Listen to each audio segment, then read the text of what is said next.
Now, let's talk about Amazon EKS. And before even getting into EKS, you need to understand what is EKS. EKS is a service provided by Amazon, and the full name is Elastic Kubernetes Service.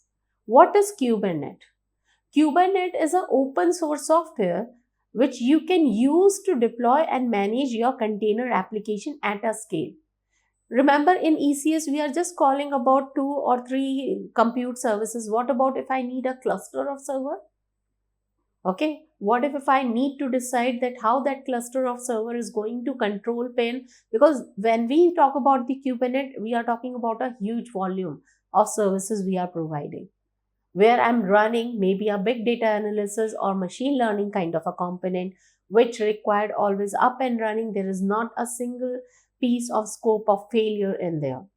So Kubernetes manage the cluster of Amazon EC2 server, which run the container on those and will process the deployment, maintenance, and scaling.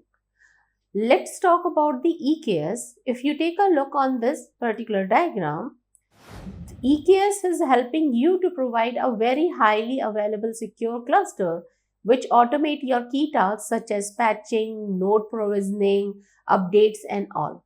If you take a look in here, the first one, which is talking about the run Kubernetes on AWS, it defining the complex container application and running them at a scale across all the cluster of server.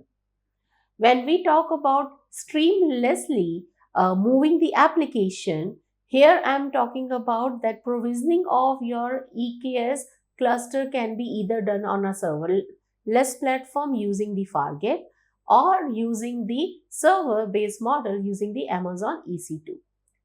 And which means I can decide and even I can run my Kubernetes application anywhere because that is highly available and scalable cluster application.